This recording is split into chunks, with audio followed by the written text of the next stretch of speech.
చలికాలంలో ప్రైమరీగా వచ్చే ప్రాబ్లమ్స్ ఏంటి? సో ఇక్కడ మనం కొన్ని తెలుసుకోవాల్సిన విషయాలు అన్నిటికంటే ఇంపార్టెంట్‌గా ఈ ఉబ్బసం వ్యాధితో ఎవరైతే బాధపడుతున్నారో వారు అత్యంత జాగ్రత్తగా ఉండడం.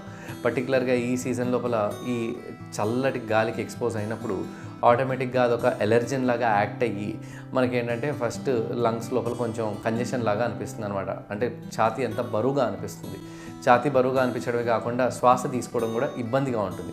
ప్రైమరీగా అలర్జిక్ ఎయిర్వే డిసీజ్ ఉన్నవారు, ఆస్తమా ఉన్నవాళ్ళు, సిఓపిడి ప్రాబ్లం ఉన్నవాళ్ళు, శ్వాసకోశ ఇబ్బందులతో లాంగ్ టర్మ్ నుంచి బాధపడుతున్నవారు వీరందరికీ ఆటోమేటిక్గా ఈ చలికాలం లోపల ఈ ఉబ్బసం పెరిగే అవకాశం ఉంటుంది.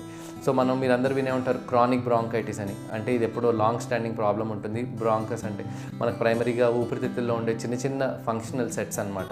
సో ఈ ఇన్ఫెక్ట్ అయినప్పుడు ఆటోమేటిక్గా ఈ పర్టికులర్ సీజన్లో, ఈ వింటర్ సీజన్లో ఇవన్నీ ఎక్కువగా ప్రతి వింటర్ సీజన్లోనే వీరికి ఇన్ఫెక్షన్ అనేది చూస్తూ ఉంటాం అనమాట.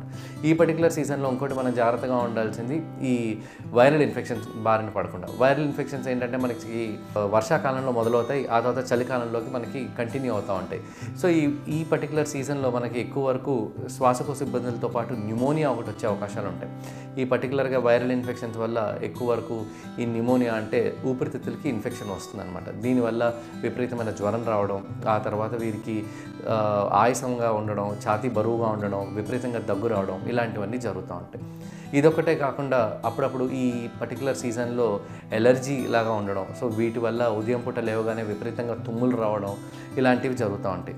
ఇంకొకటి గుర్తుపెట్టుకోవాల్సింది సైనస్ ఇబ్బందులతో బాధపడుతున్నవారు, పర్టికులర్గా సైనసైటిస్ అంటాం. అంటే ఇక్కడ మనకి ప్రతి ఒక్కరికి ముఖ భాగంలో ఎంటీ స్పేసెస్గా ఉంటాయి. మ్యాక్సిలరీ సైనస్ అని, ఎథమాయిడ్ సైనస్ అని, స్పినాయిడ్ సైనస్ అని. సో ఈ పర్టికులర్ సీజన్లో చల్లటి గాలికి ఎక్స్పోజ్ అయినప్పుడు ఆటోమేటిక్గా సైనస్ ఇన్ఫెక్షన్స్ వచ్చే అవకాశాలు కూడా విపరీతంగా ఉంటాయి.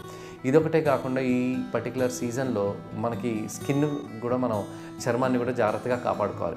రీజన్ ఏంటంటే మనకి విపరీతంగా స్కిన్ డ్రై అయిపోవడం, ఆ తర్వాత దురదలు పెట్టడం, ఆ తర్వాత ఎలర్జిక్ ప్రాబ్లం ఉన్న వాళ్ళకి కూడా చిన్న చిన్న గుల్లల్లాగా రావడం ఇలాంటివి జరిగే అవకాశాలు ఉంటాయి.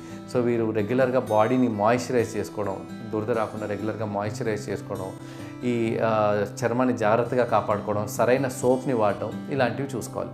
ఇదొకటే కాకుండా చలికాలంలో కొంచెం చలి ఉంది కదా అని చెప్పి మనం చిన్నపిల్లలకి సరిగ్గా స్వెటర్లు కానీ లేదంటే సరైన హాట్ క్లోత్స్ కానీ వేయకపోతే వాళ్ళకి ఉట్టుటిని జలుబులు వచ్చే అవకాశాలు ఎక్కువగా ఉంటాయి. సో ఒక్కసారిగా జలుబు వచ్చినప్పుడు ఏమవుతుందంటే రోగనిరోధక శక్తి తగ్గడం, ఆటోమేటిక్గా వైరల్ ఇన్ఫెక్షన్స్ బారిన, బ్యాక్టీరియల్ ఇన్ఫెక్షన్స్ బారిన పడడం ఇలాంటివన్నీ జరుగుతూ ఉంటాయి.